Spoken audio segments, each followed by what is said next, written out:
Bulletin की शुरुआत करेंगे इस वक्त की बड़ी खबर से। जबलपुर के नेताजी सुभाष चंद्र बोस मेडिकल कॉलेज से पीजी कर रहे डॉक्टर भागवत देवांगन की आत्महत्या के मामले में नया मोड़ आ गया है। मृत जूनियर डॉक्टर के परिजनों ने गढ़ा पुलिस थाने में एक लिखित शिकायत की और आरोप लगाया है कि भागवत के साथ मेडिकल कॉलेज में रैगिंग की जा रही थी, जिससे परेशान होकर भागवत ने खुदकुशी कर ली थी।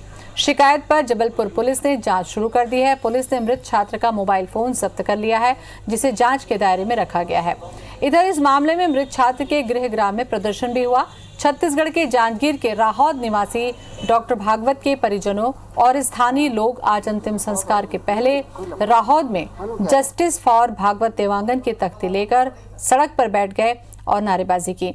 मौके पर तहसीलदार के पहुंचने पर परिजनों ने राष्ट्रपति के नाम ज्ञापन सौंपकर उच्च स्तरीय जांच की मांग की है।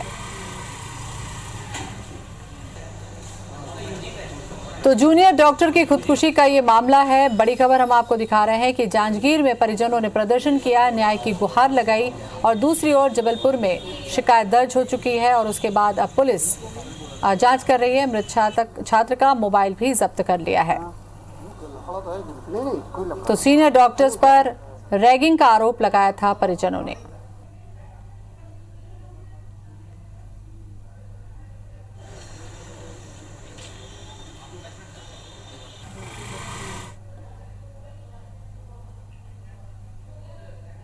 डॉक्टर देवांगन के परिजन यहाँ आए हुए थे। उन्होंने आरोप लगाया है कि उनको उनके सीनियर्स प्रताड़ित कर रहे थे, जिस कारण से उन्होंने सुसाइड किया।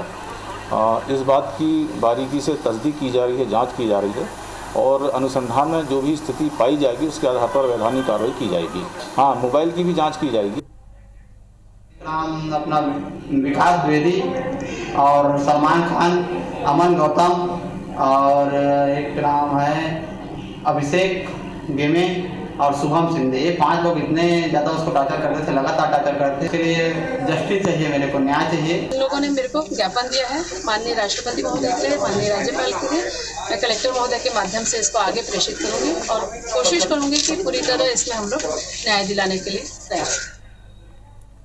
और इसी खबर पर ज्यादा जानकारी के लिए हमारे साथ जबलपुर से जुड़ रहे हैं हमारे संवाददाता विजेंद्र पांडे। विजेंद्र, सबसे पहले अपडेट बताएं।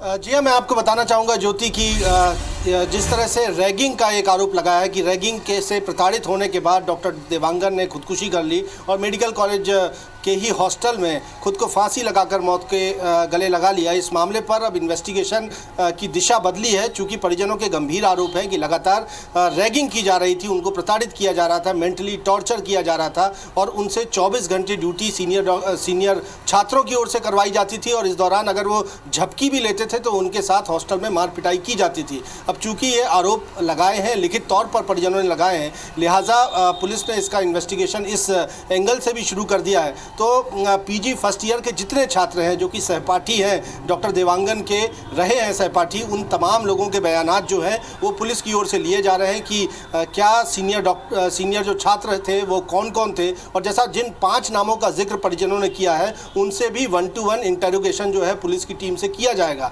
इस बीच एक और बड़ी जानकारी मैं आपको देना चाहूँगा कि ये जानकारी भी हासिल हुई है कि तकरीबन 1 माह पहले भी इसी तरह की प्रताड़ना एक रैगिंग के शक्ल में डॉक्टर देवांगन के साथ की गई थी, जिसके बाद उन्होंने बड़ी मात्रा में कुछ दवाइयाँ खा ली थी और एक तरह से अपनी जान देने की कोशिश तकरीबन 1 माह पहले भी डॉक्टर देवांगन ने की थी। लेकिन इस मामले पर किसी तरह की कोई कार्रवाई नहीं की गई और उसके बाद वो 1 माह की छुट्टी लेकर अपने घर जांजगीर चांपा चले गए थे। वहाँ परिजनों ने जब उनको समझाया तब वो फिर हिम्मत जुटाकर वापस जबलपुर आए थे मेडिकल कॉलेज में पढ़ने के लिए, लेकिन फिर से उनके साथ जैसा कि परिजनों का आरोप है कि फिर से रैगिंग का सिलसिला शुरू हो गया। उनको आपत्तिजनक टेक्स्ट मैसेज भी किए जाते थे, व्हाट्सएप मैसेज किए जाते थे, गाली गलौज की जाती थी और उनके साथ बदसलूकी के साथ साथ मारपीट और रैगिंग की जाती थी। ऐसा परिजनों का आरोप है कि इसी वजह से डॉक्टर देवांगन ने खुद को मौत के गले लगा लिया। अब पुलिस रैगिंग के पॉइंट ऑफ व्यू से लगातार इन मामले को इन्वेस्टिगेट कर रही है, लेकिन गंभीर बात यह है कि सुप्रीम कोर्ट की गाइडलाइन के मद्देनजर जो एंटी रैगिंग कमेटी का एग्जिस्टेंस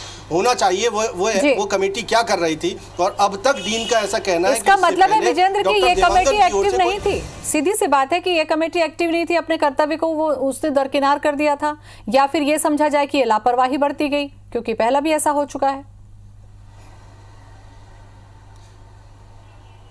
देखिए, जाहिर सी बात है ज्योति कि अगर किसी नामी मेडिकल कॉलेज में किसी छात्र के साथ लगातार रैगिंग होती है, जैसा परिजनों का आरोप है कि लगातार ये रैगिंग का दौर चल रहा था और इससे पहले 1 माह पहले भी उसने सुसाइड अटेम्प्ट किया था, तो ये नैतिक जिम्मेदारी उस कॉलेज प्रबंधन की भी है और एंटी रैगिंग कमेटी की कार्यप्रणाली पर भी एक बड़ा सवाल है कि उसके रहते हुए अगर सीनियर छात्र जूनियर छात्रों को इस तरह प्रताड़ित कर रहे हैं कि वो मौत को गले लगाने की कोशिश करते हैं, उसके बाद मौत को गले भी लगा लेते हैं, तो आखिर व्यवस्था क्या कर रही है? वो जो संबंधित उस एंटी रैगिंग कमेटी के जो सदस्य हैं, जो अध्यक्ष हैं या जो प्रिंसिपल हैं या कि डीन है मेडिकल कॉलेज के, वो आखिरकार क्या कर रहे हैं? एक बड़ा सवाल व्यवस्था पर ज़रूर लगा है। लेकिन अब जिस तरह से बयानात 1-to-1 इंटरोगेशन के साथ लिए जा रहे हैं, मोबाइल फ़ोन की भी जांच की जा रही है डॉक्टर देवांगन की, जिसमें कहा जा रहा है कि सीनियर छात्रों की ओर से धमकी भरे टेक्स्ट मैसेज और व्हाट्सएप मैसेज उनके मोबाइल पर भेजे गए थे, तो वो भी एक जांच का एक बड़ा साक्ष्य होगा, एक बड़ा आधार होगा, जिसके आधार पर आगे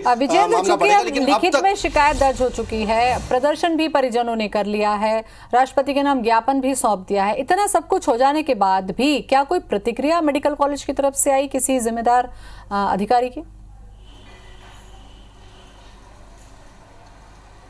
देखिए, मेडिकल कॉलेज के डीन डॉक्टर प्रदीप कसार का कहना है कि उनके पास इससे पहले रैगिंग की कोई शिकायत नहीं मिली थी, जो अपने आप में एक मामूली एक रटाया बयान इसे कहा जा सकता है कि ऐसी कोई शिकायत उन तक नहीं मिली थी और पुलिस इस मामले को आपराधिक दृष्टिकोण से जांच कर रही, क्योंकि एक क्राइम हुआ है, एक सुसाइड हुआ है और उस सुसाइड की वजह क्या है। चूँकि सुसाइड नोट हासिल नहीं हुआ, लिहाजा उसमें लिखित तौर पर कोई आरोप नहीं है, लिहाजा डीन मेडिकल कॉलेज का ऐसा कहना है कि पहले कोई शिकायत नहीं मिली थी। लेकिन अब जैसे 1-to-1 इंटरोगेशन है, मोबाइल फ़ोन की जांच है, उसमें जब ये बातें सामने आएंगी तब देखना होगा कि पुलिस कितने जल्दी FIR लॉन्च करती है और वो सीनियर छात्र जिन्होंने एक जूनियर छात्र को इतना प्रताड़ित कर दिया कि उसने मौत को गले लगा लिया, उन तक क्या कार्रवाई होती है देखना लाजमी होगा। लेकिन ये पूरा जो घटनाक्रम है ज्योति, वो आई ओपनर है कि एक रियोन्ड मेडिकल कॉलेज में किस तरह से रैगिंग की जाती है, सुप्रीम कोर्ट के तमाम दिशा निर्देशों विजेंद्र की अगर डॉक्टर भागवत आत्महत्या ना करते, खुदकुशी ना करते, तो ये तो पता ही नहीं चल पाता कि इस कॉलेज में रैगिंग भी चल रही है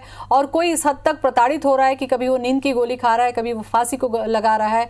ये बहुत ही शर्मसार करने वाली घटना होती है। बहुत बहुत शुक्रिया आपका तमाम जानकारी के लिए। तो मेडिकल प्रोफेशन को काफी संवेदनशील माना जाता है। यहां से पढ़कर निकलकर जब बच्चे डॉक्टर बनते हैं तो ये समझा जाता है कि वो सेवा करते हैं, दूसरों का दर्द कम करते हैं, लेकिन ये पढ़ाई के दौरान इतने संवेदनहीन हो जाते हैं कि अपने जूनियर के साथ इस हद तक टॉर्चर करते हैं कि कोई एक नया बनने वाला डॉक्टर आत्महत्या तक कर लेता है। बहुत ही शर्मसार करने वाली ये खबर होती है।